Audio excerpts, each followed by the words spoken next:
Here we go. We're live. Yeah, great. And we'll see, so there's 2 attendees on the attendees list. A couple more people joining. I'm just going to say a quick hello to everyone. My name's Andre. I'm not going to do the full introductions because we're waiting for a few more people to join. Yeah, I'll just wait a couple of minutes maybe, and we'll get started chatting a bit about Botswana, why we think it's a pretty awesome place to be generally, and probably right now as well. Yeah, so welcome if you've joined. Yeah, just a couple of more minutes.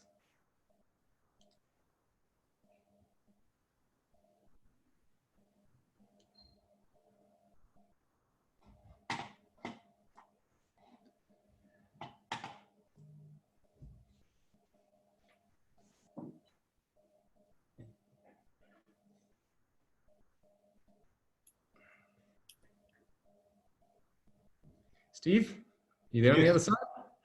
All good. Looking forward to it. I see you got your safari look going today. Wow, unintentional, must be honest. Yeah. How's the family doing? How's the family doing in lockdown then? Yeah, all good. Handling it so far. It's not easy, but you know what? Got to do what we got to do, eh? Yeah, absolutely. Yeah, we've been going for about 2-3 minutes. We're just going to wait maybe 1 more minute to see if any late starters, and then we'll get started on our discussion about Botswana, some of the amazing places we can go there, how we can go there, some of Steve, my business partner and co-founder of our travel business, some of his personal experiences there. It'll be quite interesting. And yeah, I think, Rick, are you still on standby there for me as my tech support? Hey, Andre, yes, I'm on tech support, and also I'm on Facebook Live. So if anyone has any difficulties, we are on that side as well, and we'll handle chat on that side. So just let me know. Great. Maybe you can drop that Facebook Live link if, I don't know, that's going to be a one thing. Maybe people are running Zoom and Facebook Live at the same time, but anyway.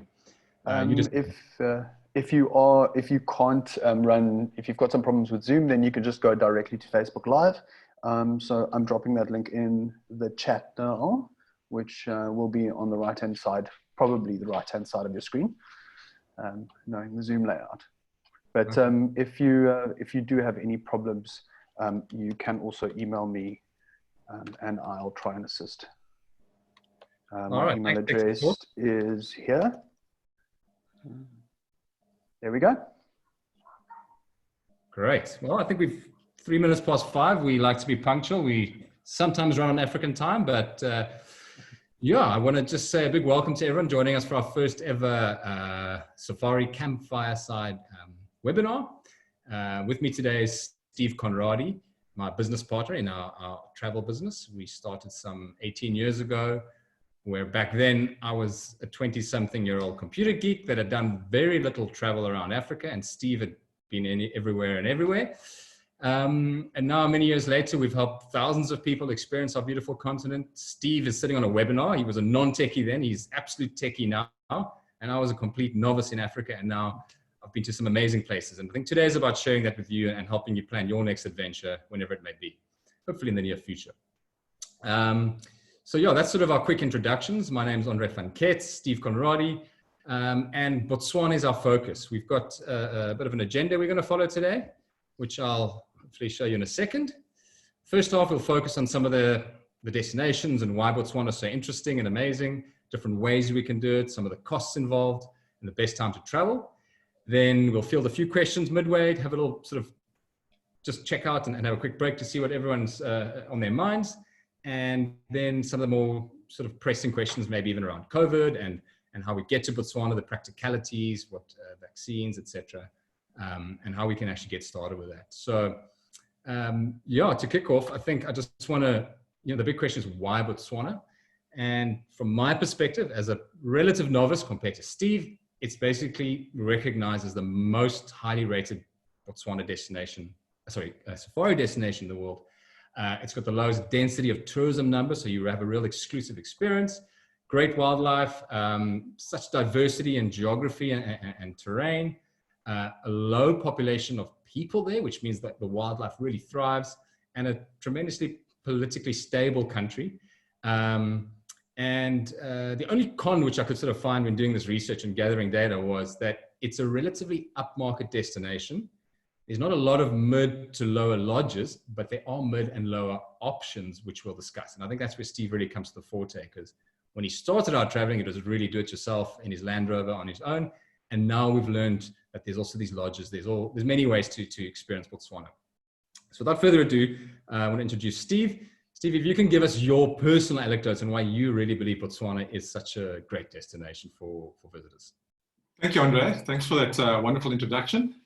Sure.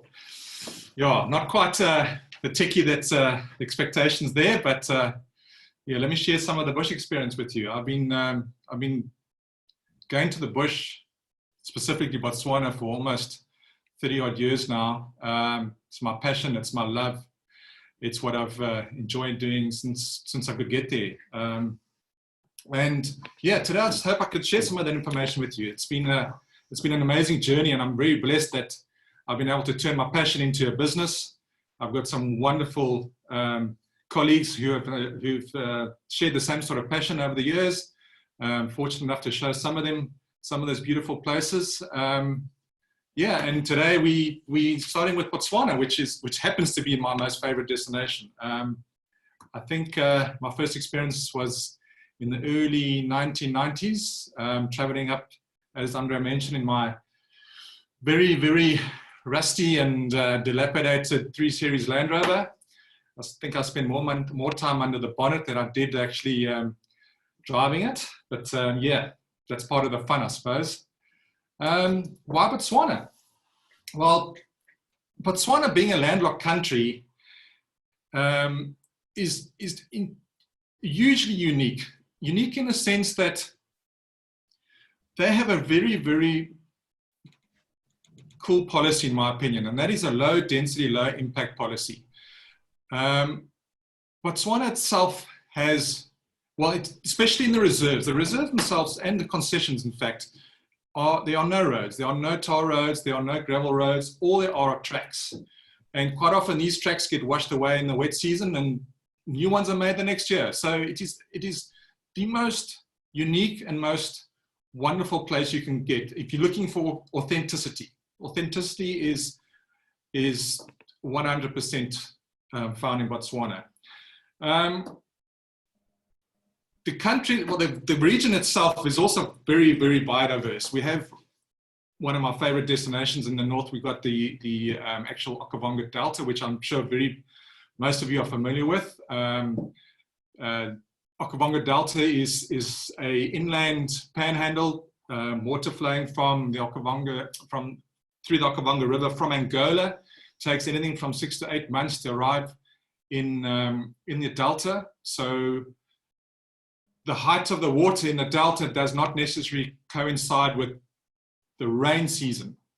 In fact, it's quite different. The rains start up in Angola, and as I said, take 6 to 8 months to arrive in the late part of the year, and only then does it start raining in the summer months. It's summer months in the southern hemisphere, starting around October, November, even as early as September sometimes. So yeah, so speaking about the region as it is, so we got as I mentioned, we got Moremi, which is the main reserve of the Okavango Delta. Plenty of private concessions around that area. A lot of wet properties, all having access to these beautiful landscapes, as you can see by these images that we've managed to put together for you. The northern regions of the Delta, we find the Chobe region. The Chobe region is familiar with the Chobe River, the confluence of the river with Zambezi that flows into Vic Falls, which is another destination for another day. But it's all within reach, all within striking range. If you do find yourself in Kasane, it's a couple of hours trip down to Vic Falls from there, which is a common day tour that we offer to that area. Yeah, and then to the east, the diversity is just amazing. So we move across to the east and we find the Khari Pans. The Khari Pans is a historic inland sea. It's dried up many millions of years ago when continental plates shifted. And today it's a beautiful, beautiful place. It's one of the best places in the world to see stars, if that is something that you're looking for. The air couldn't be cleaner anywhere else in the world. Yeah, and another wonderful destination in Botswana is obviously Central Kalahari Game Reserve. It's smack bang in the middle of the Kalahari. Desert type landscape, very different to its counterpart in the north, where we have rich, lush vegetation, permanent water. Down in the south, in Central Kalahari, we've got a lot of plains game. We call plains game springbok, oryx, giraffe, all the game that you wouldn't necessarily expect. Well, you won't. Not of a game you won't find in the wetlands. They just adapted to more desert-like conditions. So yeah, that's what makes Botswana unique. I mean, there's so much more to say, but I mean, I can waffle, as Andre knows. I think more importantly, let's get to the crux of it and the questions that need to be answered. Yeah, absolutely. Steve, that's so great. And I'll just reflect on that, in that I think I did 2 or was it 3 trips to Botswana, all of them in the Delta Northern region.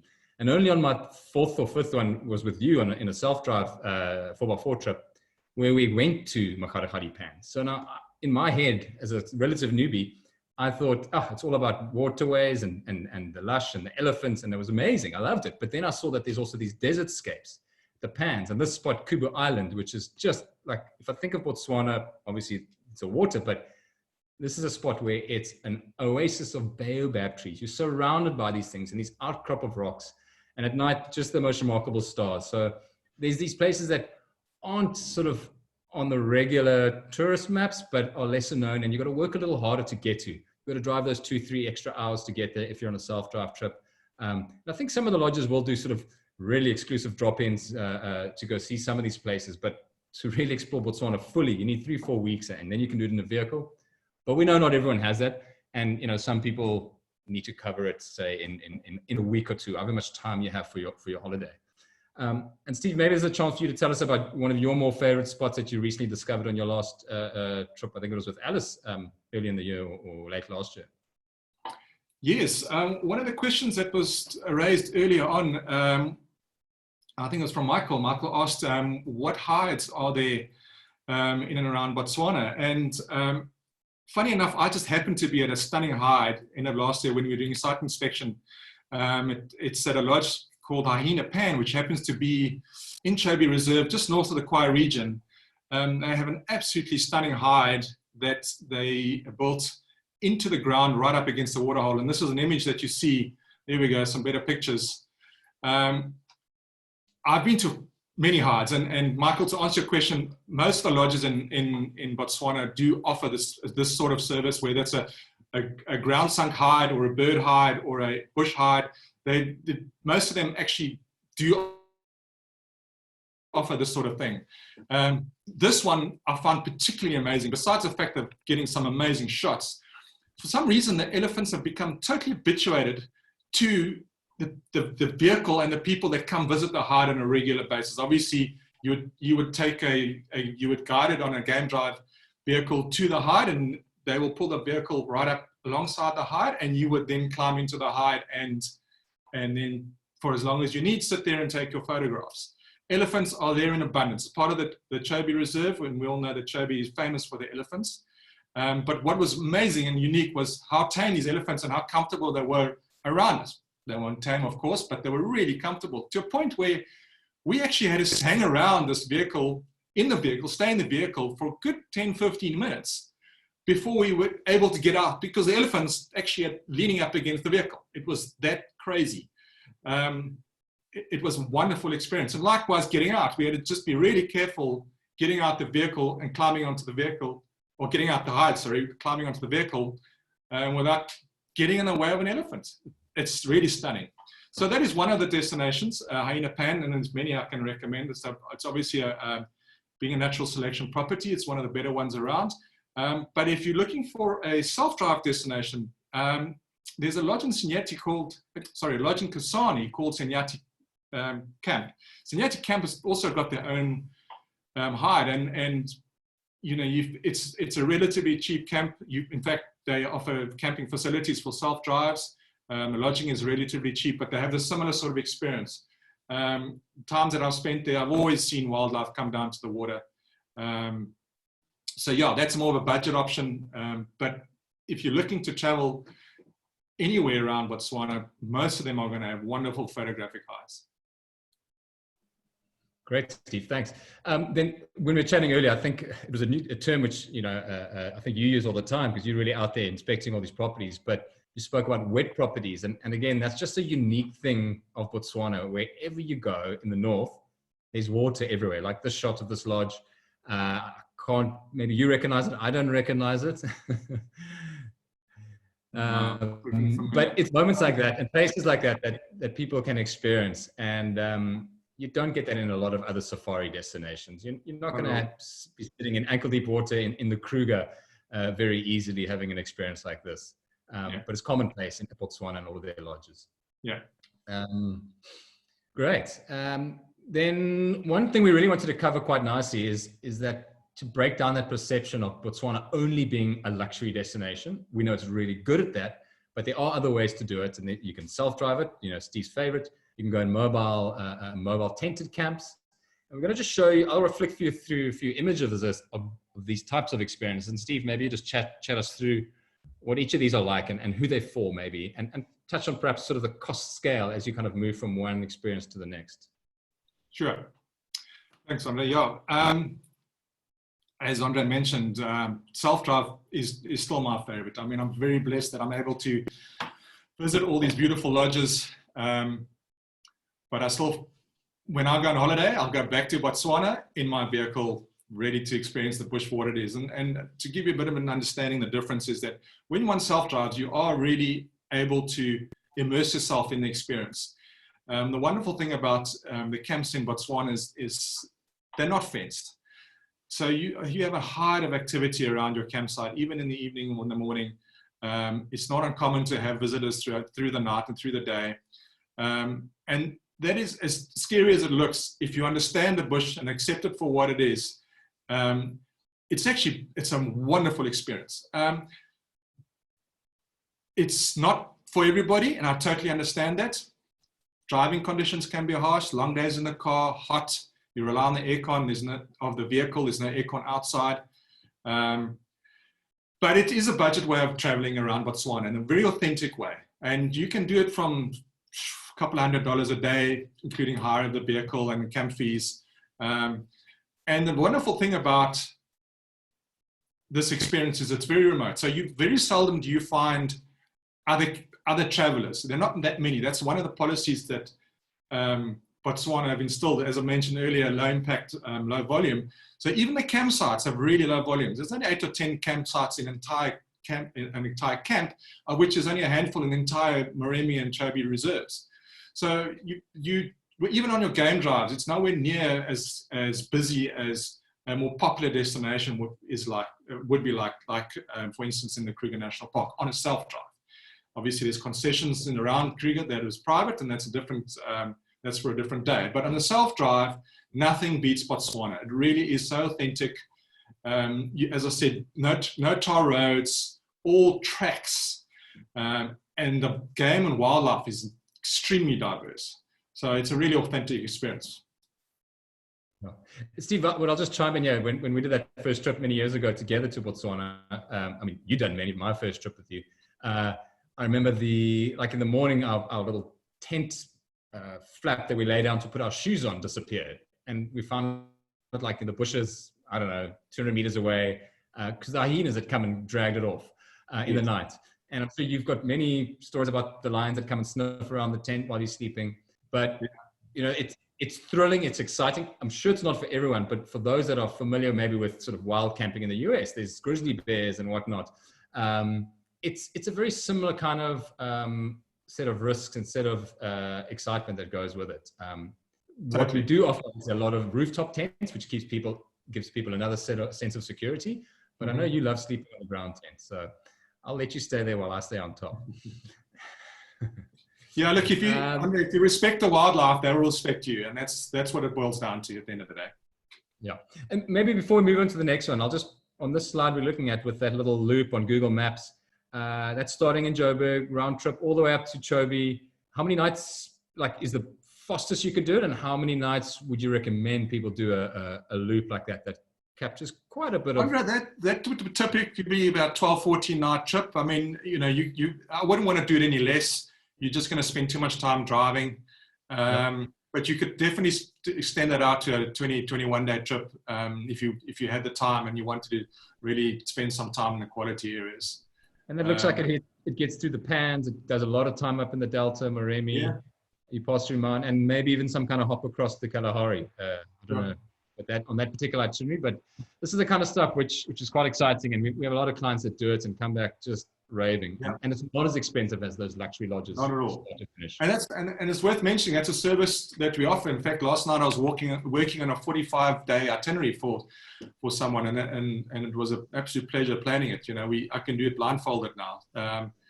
So yeah, it will happily assist people. We don't only offer the vehicle itself, but we will gladly assist people in guiding through the various destinations around Southern Africa.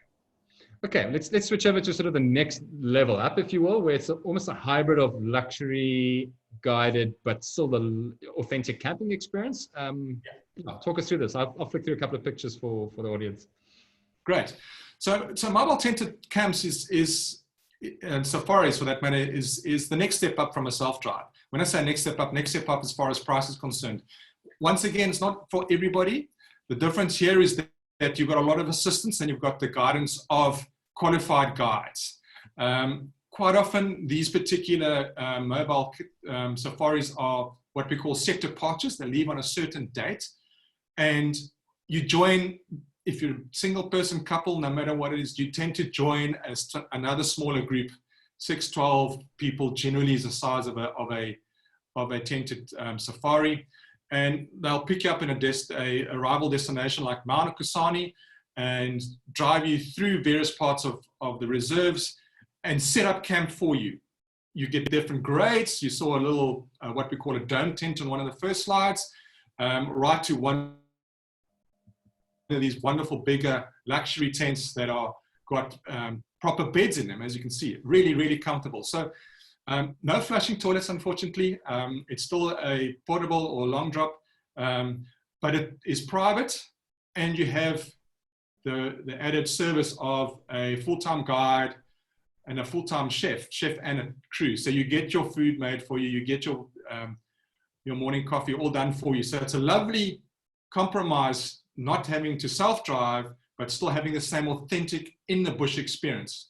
Quite often the mobile camp is dropped the next day and set up at another destination, and you go along in your open game viewer, sightseeing, game driving for the day, and then arrive at the next destination where the camp team has already set up the camp for you. So wonderful way to see the bush, very authentic, but doesn't have the luxuries of your top-end lodges. Steve, there's actually a question we got from one of the people on the webinar saying they went camping with the Taka safaris. Actually, that's the same outfit we went to with last year. What would be a similar or better experience than this camping trip? Moremi was so special. So I guess that's almost a perfect segue into what we're about to show people. And yeah, let's hop over to kind of the next level up, which is kind of the safari lodges. And even these come in a range, and maybe I'll flick through a few images again, and you just tell us what this experience is all about. Totally. So this is the ultimate, and this is it's a wonderful experience. And as I say, I've been very blessed to see quite a few now. Top draw stuff. The service, the luxury, the knowledge that these staff, the camp staff have are next level. Some of the best guides in the world. Percale sheets, comfort, security, all the things that a lot of first-time travelers would prefer and would consider. One of the things I didn't mention, and it's quite a pertinent point, is if one self-drives, you are alone with either you or your family. And if you're not familiar with the bush, you will quite often miss a lot. You won't identify animals. You won't see the signs that people who live and breathe the bush do see. So in these scenarios, you'll be, when you arrive at a 5-star, 4-star lodge, you will be assigned to a guide. And this guide has got a ton of experience in the bush, and more specifically in his surroundings, no matter where this bush happens to, or this camp happens to be. And the knowledge that he will impart on to you is invaluable. It is, in my opinion, priceless. I've learned so much more from these guides than I have learned in the few, I don't know, 100 times I've been to the bush. And that is the value that is incorporated into what you get here. The luxury is next level. I don't think I need to try and even explain that. The photos speak for themselves. But the actual experience is second to none. Those sunset drinks that just appear in the most remote and most insane places that they have taken the effort to set up for you is just absolutely priceless. And that is, if the affordability is there, it is just so highly recommended. Honestly, it is just insanely beautiful to experience, but it is next level. Pricing there is, yeah, as I said, we started off around the $200 mark for a self-drive camping. We can go up to $600-800 quite easily for mobile camps, and then on the 4-5 star, you're anything upwards of $1,000-2,000 a night. So it's a different price bracket, but it is absolutely worth it. These guys have their own airstrips, so you'll fly 10 to 1. You'll fly in from a local entry point of destination, either being Kasane or Maun. And it's a small plane, fly in, you can be on your game drive on the same day you arrive in Africa. So it's a quick and easy way to get into the bush, and it blows your mind. Some of these camps are in such remote destinations. You'll fly for an hour and two in a Cessna or a 6 or 8 seater plane, getting a beautiful view of the Delta or the marshlands of Djibouti, for that matter, if you're flying in that area. Arrive with a cold glass of champagne and waiting for you, ushered to this beautifully air-conditioned room, high tea, game drive thereafter. It's just everything done for you. It's laid on, and it's by awesome professional staff that just know what they are doing. They've been doing for many years. Highly recommended if the budget allows you. Great, Steve. And yeah, look, like you said, you've seen it quite a few of these lodges. I've had a couple of chances in the business too, and it's really memorable. Yeah, can't recommend it enough. Then maybe just the last thing before we take another little break to see if there's any questions out there. It's just the best time to travel. We definitely had 1 or 2 questions from our registrants. Maybe if you could just run through the sort of the seasons that we're looking at here in Botswana as briefly as possible. Right. So being the Southern Hemisphere, our summer months are anything onwards of September through to February, March. That is probably the worst time to travel in Botswana. Yet we have the migratory birds, we have green, lush scenery. It's the only way I used to travel initially, because I was in an industry which only allowed me to travel in the summer months. But you have extreme heats, and the conditions aren't ideal. So that is considered the off season. It's still beautiful. You can travel there in that time. It's not impossible. Camps are still open. It still offers the same sort of authenticity. Nothing changes. It's just extreme temperatures. The winter months are more from, I would say, late May, June, July, August, September, October, into October maximum. That is the winter period. Botswana gets its rains in the summer months. What that does mean is that any water source that it just increases the availability of water to all the wildlife, etc. So the wildlife itself is quite scarce. In the winter months, when the water dries up, it's a lot easier to find wildlife and game around existing water holes, more permanent water holes. So your game viewing in the high season, being in the winter months, is a lot better. The grasslands have dried up. Remember, there's no more rain. Vegetation starts dropping, grass dries. It opens the veld, the bush, to better viewing. In the summer months, it's a lot greener, a lot more grass, and we have elephant grass here that will stand at 8 or 10 foot tall. So it limits your view of what's in the bush at the time. Winter months, different story. Dry grass flattens, vegetation is a lot less. Wildlife is on the move, searching for vegetation. When that happens, you get the predators searching for, being a lot more active, following the wildlife, plains game or whatever it may be. So you have a lot more activity happening in the winter months. Well, a lot more activity than one witnesses. So yeah, that's kind of it in a nutshell and what the differences are. And it's of course a lot cooler. It's a lot cooler. The day's a bit shorter, of course, but it is definitely a lot cooler in the winter months.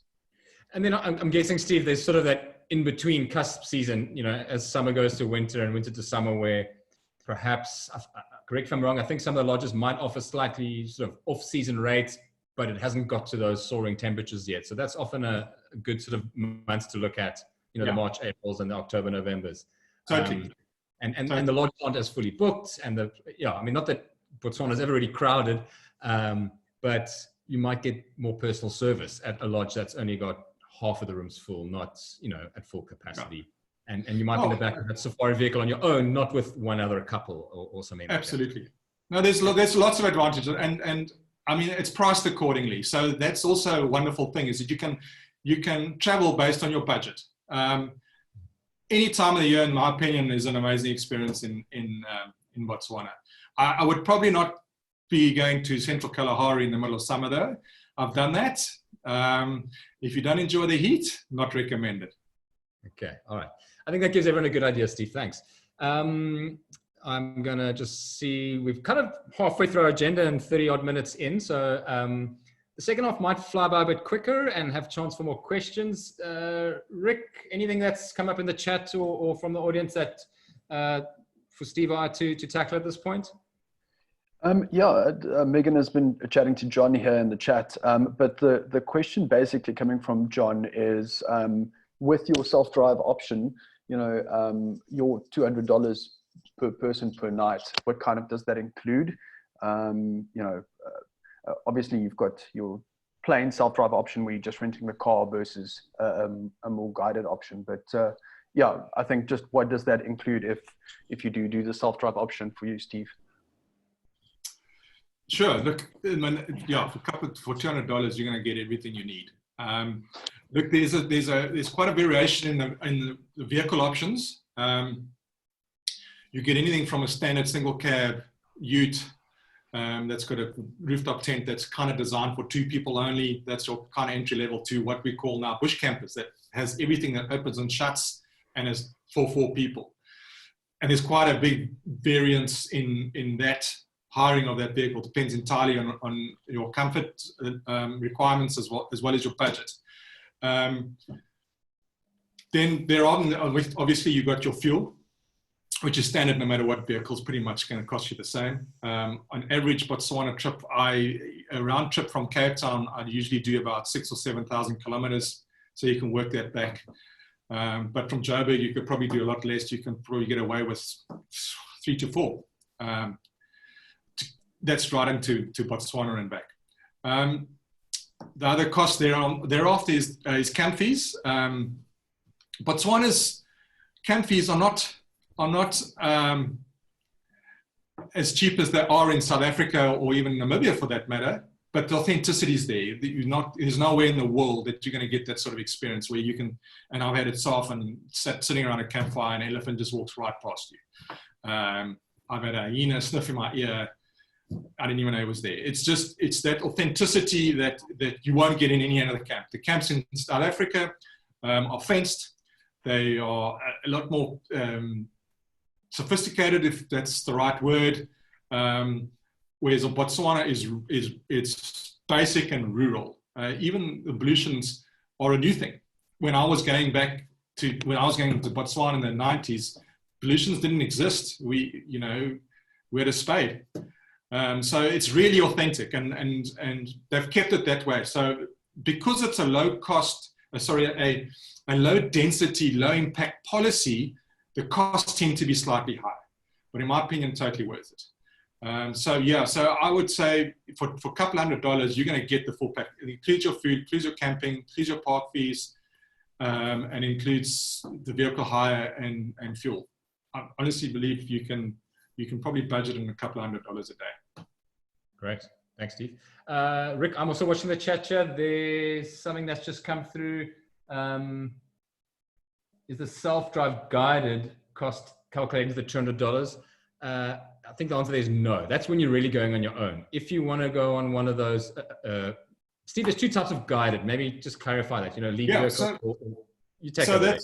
That's another great question. So more recently, we started offering that service and it's based on demand. So people are wanting to do the self-drive thing, which is an amazing experience, but yet they're not quite sure. So we offer a guided service along with that. It tends to be a set departure as well, though. Unless, of course, you're prepared to pay for it. But generally, the guys will do a minimum of 4 or 5 vehicles on a set departure, making it feasible to warrant the guide's fees. Because remember, it's the guide's fees, it's the guide's vehicle hire, his camp fees, all the rest costs have to be shared. If you're prepared to pay for that, happy days. You can get a private guide and gladly sign you one.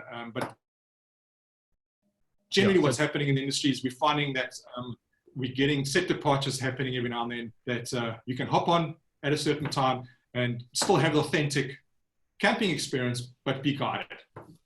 Okay. And then one last one, maybe before we go back to the agenda, is in terms of the fly-in, the sort of more high-end trips, luggage limitations, if you're taking lots of big camera gear with, what's your advice on that? And let's keep it short. We want to jump back onto the agenda before we run out of time.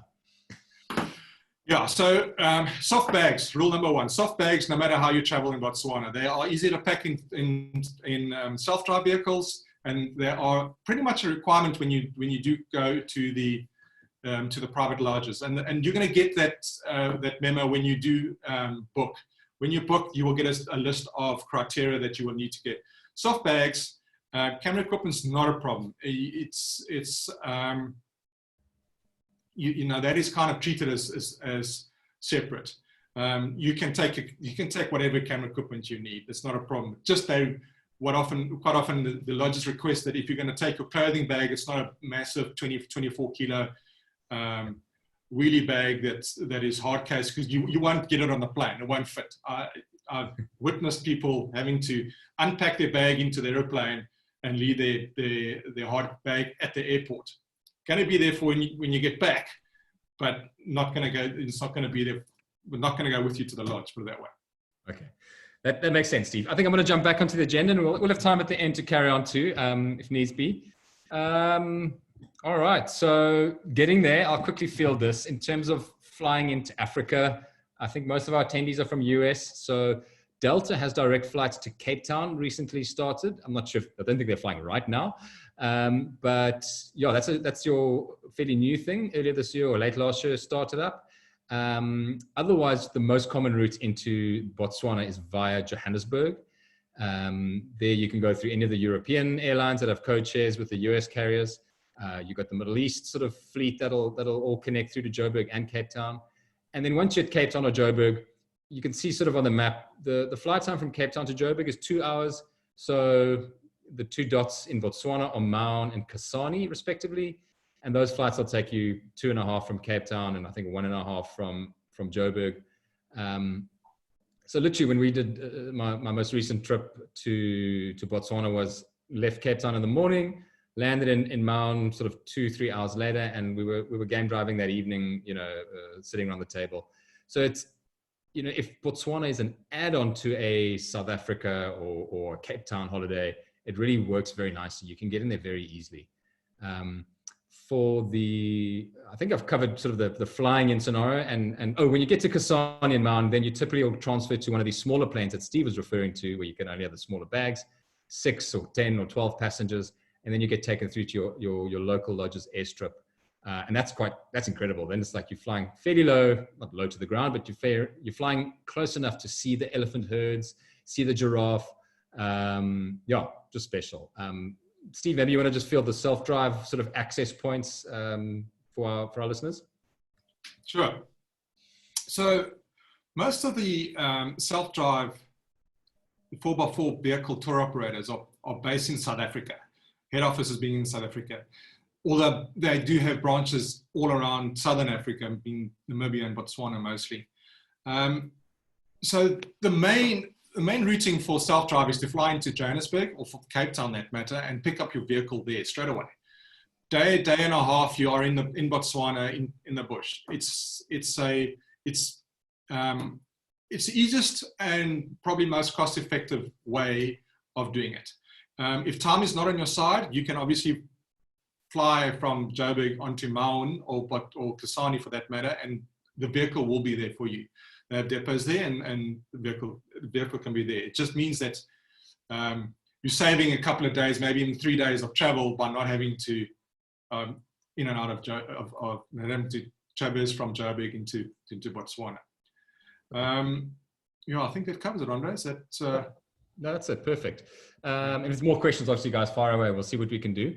Then we had a couple of questions ahead of this from a few people comparing or asking, you know, I've been to Kruger, I've been to Tanzania. What is Botswana like compared to these other destinations? And Steve, you've touched on the Kruger comment where self-driving in Kruger and South Africa's parks, they start off as tar roads, then little gravel roads. It's not that wild an experience. If you're looking for comfort and feeling more secure, great. Then Kruger is your option. If you're going high-end lodges in Kruger in comparison to high-end lodges in Botswana, the level of comfort, experience, food, professionalism on par. Totally. Or your driving experiences are quite similar, but you don't get to go on Mokoros in Kruger. You don't get to go on boats in Kruger. So it's just the diversity you get out of Botswana, which say South Africa doesn't necessarily offer. But there are many unique parks in South Africa that have other merits, but we'll save that for another day. Yeah. And then East Africa is something which I experienced 2-3 years ago. We had a project up there with the Kenyan tourism authorities, and I was blown away with the geographic differences or the terrain differences in Kenya and Tanzania to Southern Africa, where Southern Africa, it's wet, moist, lush, big trees everywhere. You could turn a corner and suddenly there's a whole herd of elephants. You didn't even know they were there. In East Africa, the terrain is large, flat plains. It's that sort of quintessential safari picture in your head of, you know, the wildebeest herds, like as far as the eye can see. A lot flatter. The safari experience, once again, fairly similar in terms of high-end lodges. Self-drive, not as easy and not as friendly in East Africa. I don't know if you have different comments on that, Steve, but that was my experience driving around there. Yeah, very much so. Parks. Sorry, I'm yeah, go ahead. No, I just want to mention that it's all about the vegetation and the different types of bush that you're going to get. You know, it differs so vastly from the Serengeti plains to the marshlands of Savuti to the Delta region, and then likewise heading further south through the Kalahari and into Kruger for that matter. The bushveld there is very different. So it really depends on experience, but they do offer different types of park experiences as well. Yeah, and obviously East Africa is potentially like ever so slightly closer in terms of long haul flights, which is a plus for many years travelers. And you get to see the wildebeest migration that happens all through the year, and the river crossings, obviously, in sort of July to August, September. So yeah, there's absolute merits to all, but you know, I think this is a story I kind of tell so often when I chat to friends who've never been in a safari, and they say, Andre, where should I go first? And you know, it's so hard to decide. Like, how do you choose your favorite child or your favorite meal or whatever? You know, you don't have such things. But if someone asked me the question, Andre, you could go to one more destination, only one more safari in your whole life, and then that's it, no more. To me, it's Botswana. And yeah, that's a little personal anecdote. Maybe I'll move on from there. Right. Topic that's hot and everyone's on the lips at the moment, obviously, is COVID and what's happening in Southern Africa and Botswana. I think I'll just share the facts. We're not medical professionals. We're not involved in the politics of it. But certainly Botswana has got, I think, only double-digit cases at present. I haven't looked in the last day or two. Steve, you were chatting to me about how the government's response. Maybe just chat about what you've read and what you know on the ground.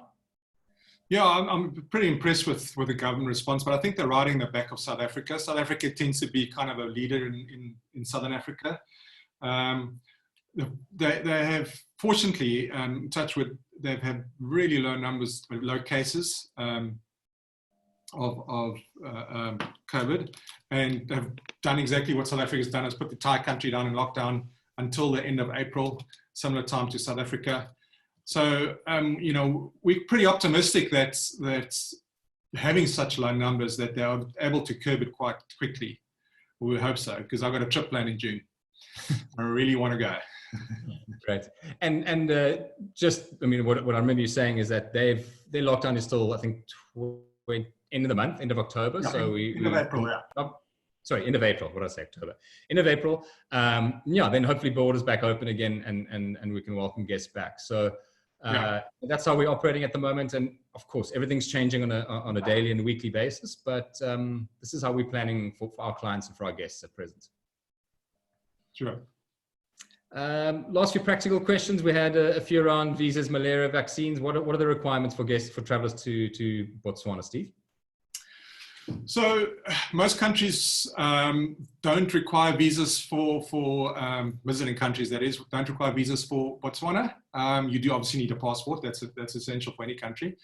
Yeah, all the main first world countries, Europe, America, etc., don't need visas. As far as vaccines concerned, nothing. You don't need any vaccine. There's no yellow fever.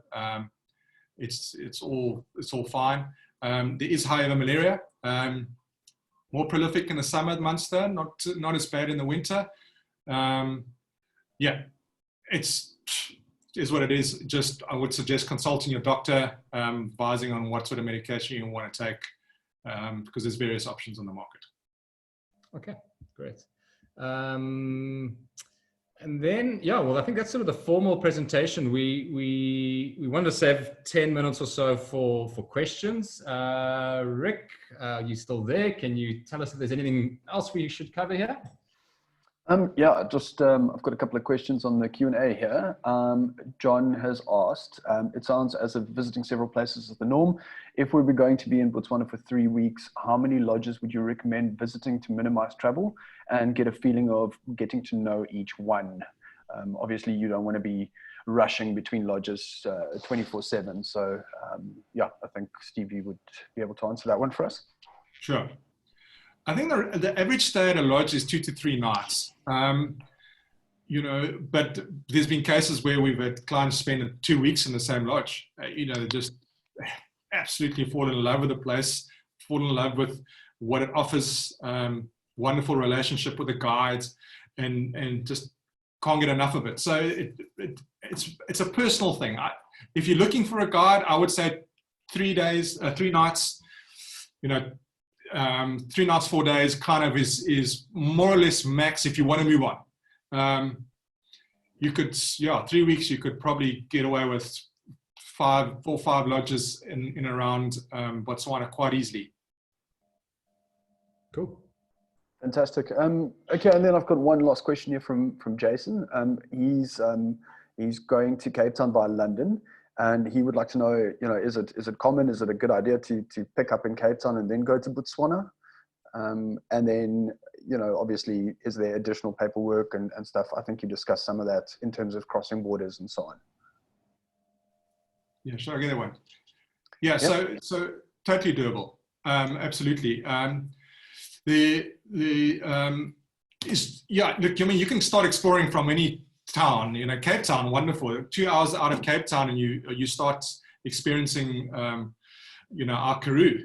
Karoo is beautiful. It's a dry landscape, but it's very similar to the Kalahari in its beauty. And then travel north. You can touch on a whole pile of destinations before you even arrive in Botswana. So it's not necessary to fly into or go straight to Botswana. There's a lot to see from South Africa to Botswana. Yeah, I think when we did that trip, Steve, we hit Ochrabi's Falls. We went through Kalahari Transfrontier Park. Yeah, the whole west coast of South Africa is incredibly beautiful. And pretty much we definitely have depots in for almost all of the 4x4 vehicles are available in Cape Town, as they are in Joburg, Maun, and Kasane, and Windhoek. That's kind of the 4x4 vehicle network that we operate on. And yeah, no problem spending some time in Cape Town and then starting your adventure from there. Highly recommend. We'll finish there for that matter. It's quite a nice destination to end because you have the comforts and the luxury of Cape Town. It's just beautiful. Yeah. Fantastic. I see Michael has put his hand up here. So I'm going to put Michael, I'm going to put your mic on. There we go. Michael, you there? Unmute. There we go. Michael.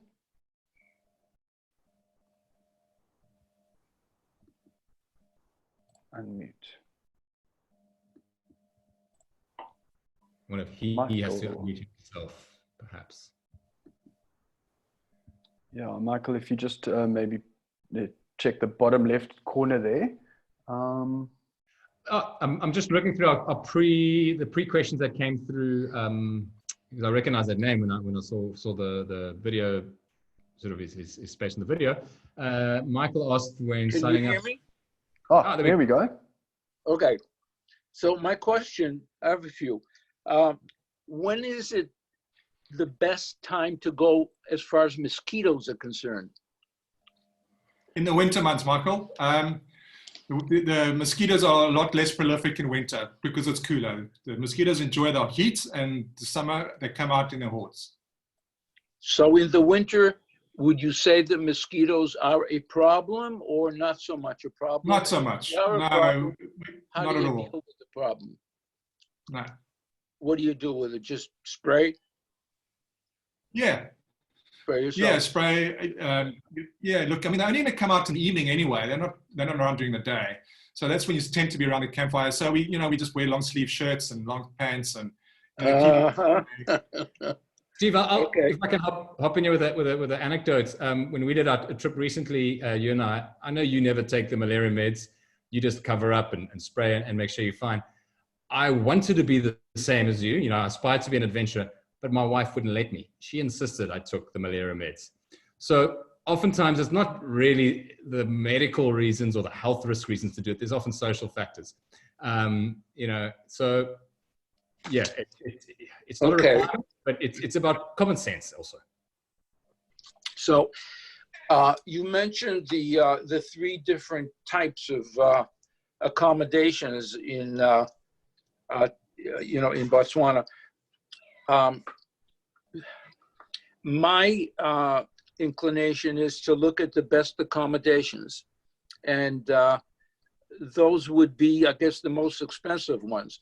But if you have like a 5-day stretch in Botswana after a 3-day stretch in Cape Town, for example, with full support from the staff in both, because it's like leading a blind man with me. I don't know where I'm going, and I don't really know how to get to where I'm going. So when I get off the plane, let's say in Cape Town, stay there for 2 or 3 days, and then get up to Botswana. Easier said than done. How do I get from Cape Town to Botswana? Is it part of an inclusive tour that's always accompanied by someone? Is it part of an independent tour? How does it work? So Michael, to what extent do I have to fend for myself? Very little. So there's a direct flight from Cape Town to Maun. And at Maun, you'll be met by your guide. It's that easy. You'll be standing there with your name on a placard. You walk through customs, and he'll greet you, or you greet him for that matter, because he won't know what you. How do you spell that? The city M. M-A-U-N. M-A-U-N, and that is in Botswana. It's the gateway to the Delta. It's just in the south of the. It's the town in south of the Okavango Delta. Okay. So when it's over, the 5 days, which is probably all we'll have time for in Botswana, how do I get back to Cape Town? The same way, or is it? Sure. Are we accompanied? Are we on our own? I mean, how does it work? Yeah. So once again, the guide will drop you off at the airport. He won't leave your side for the entire trip at the time that you're on safari, but he will say his goodbyes at the airport, and then you would fly back to Cape Town as if you were arriving on international leg. It's yeah. It's and if I decide to combine the two, and I'm in Cape Town for 3 days or 4 days, is there someone there also to provide guidance as to where to go, what to do, and all that kind of stuff? Absolutely. But there are three of us, so I need to, Absolutely. Steve, I'm going to jump in here. There's something we omitted to do right at the beginning is to mention that we actually have two of our safari planners on this call manning the questions. That's Megan and Alice. So typically Megan is someone on our team that you chat to ahead of your trip, and all your concerns, all your queries, all the things you wanted out of the trip, you liaise with her on email or phone or whatever you prefer. Or if you deal with another company, it's very similar. And we really tailor make our experiences for our guests. It's the transport, it's if you need a taxi, if you need a hotel reservation, if you need a restaurant reservation, we can take care of all travel needs. And, you can go walking the city of Cape Town on your own, or we can arrange a guide for every single day for you. Nothing is set up already as a done deal. You have to more or less work through it. We have some fairly popular routes or trips that people lean towards, but we like to tailor make it. We want to tailor it for our guests. That's part of our value offering. Right. Okay. And Michael, if you're looking for a guide for the entire time, that's also very possible. Someone can meet you in Cape Town and travel around Cape Town, fly with you to Botswana for that matter, and fly back with you. So that is also possible. Whatever you want, we can provide. Right, because basically, I'm a golf ball. So the golf ball doesn't make many decisions. But I'm a golf ball with eyes, so That's what we're here for, Michael. That's what we do. We've got some of the most talented and skilled consultants, forest specialists that we could muster, and some of them have been with us with the company for 8 to 10 years now. So I can honestly trust them with any safari planning. Okay. I don't have any other, brilliant questions to ask. None at all, actually.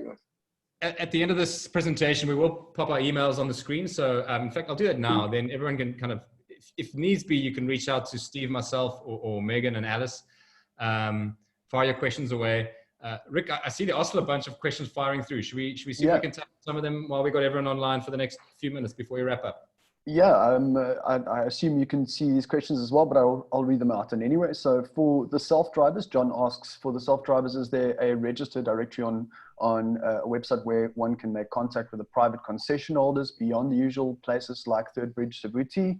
I think, Steve, that's definitely something you'll be able to answer. Not something I'll be able to answer. The short answer is no. There's very few concessions that allow self-drives. So, those people that fly into those wonderful concessions are paying for that exclusiveness, it's very seldom is it allowed for self-drives to actually arrive at a 4- or 5-star lodge, only because they'll be traveling through the concession area where one is on a game drive and one doesn't want to now go and encounter self-drives. So it's a very sensitive subject for the 5-star lodges. Okay. It can be arranged. It's not impossible. There are a few lodges that do offer it, but it's got to be pre-arranged. It can't just happen on. It's not. You won't be allowed ad hoc to just arrive at the front door. You'll be chased. The question: there's no online directory. You're not going to find the list. You need to kind of know someone who knows someone. And I don't know, Steve, you've been to some of these lodges. I'm I'm sure you'd be happy to guide him in the right direction on a private email or message. Yeah, they don't even tell me. Okay. Andre, we've got 2 more questions here, which I'd love to get to in a second, but there were obviously quite a couple of questions that got asked beforehand. I just, maybe are there any ones that you want to tackle? Okay, I'll look at the Q&A here. Horseback safaris, in which regions are they? We're also avid photographers. We've been to Mashatu before. They had a camp professional photographer there you could hire for the day and train you up, go on safaris with you. Are there other camps in your network that offer a similar service? Steve, do you know those horseback lodges offhand? Oh, no, no, you got me stumped there, but... The Photographic, perhaps? Sure. Where do I start?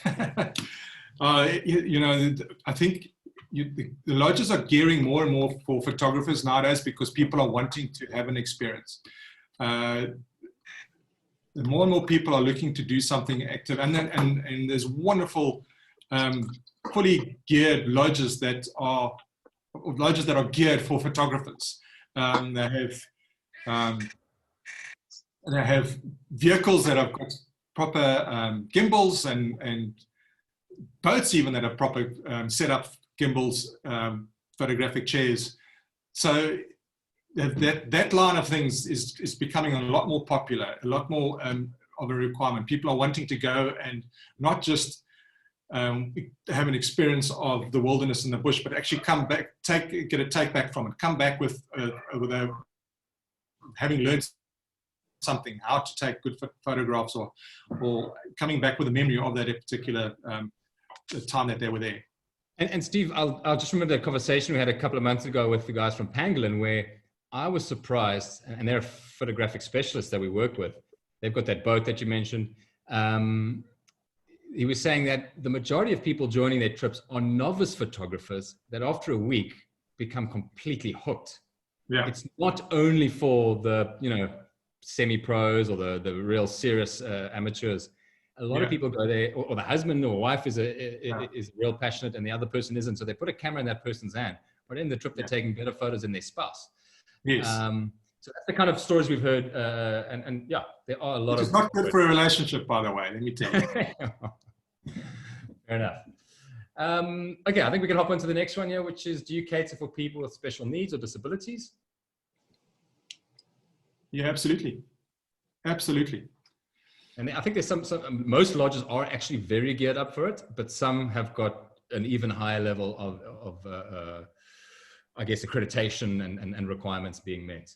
I don't know them offhand, but yeah, we can certainly help. And especially if you combine it with City, Cape Town, Joburg, we make sure that all of our guests are looked after regardless of their abilities. Okay.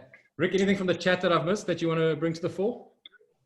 No, I think we've answered all the questions and so on. I think from my side, Andre and Steve are very well versed in the safari space in Africa and so on, and I've been doing it for years. Myself as a bit more of a layman, I just kind of want to put it out there that I think it's important to know that we can pretty much, whatever you want to do in Africa, whether it's you want to completely rough it, versus you want to do the ultimate luxury experience, being guided through every step of the process, that's all doable. It's not a one size fits all scenario in Africa. Well, in Botswana, it's just something to note. Yeah.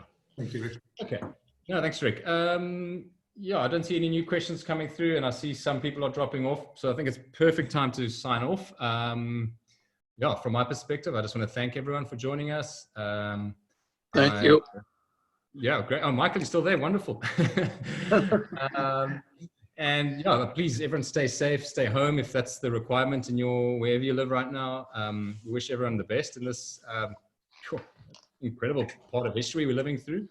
And yeah, when we come out the other side of this, we know that bucket list destinations are going to probably be coming higher up the list than sort of another trip to a big busy city. And we'd love to help anyone out there that wants to experience, what Africa has to offer. That's, and we yeah, I guess that's the final message we want to just say, and be safe. Anything from you, Steve, to sign off? Yeah, I can reiterate what you just said. I think, yeah, as I said, I'm so amped, looking forward to getting to the bush in June. I don't know if I can wait that long, but anyway, let's hope it still works for us. And yeah, we look forward to welcoming you guys to the bush, and thanks for your time. Really appreciate it. All right, great. Rick, if you could do what needs to happen for signing off, then yeah, thanks again, everyone. Thank you. Thank you, guys. Have a lovely day. Bye-bye.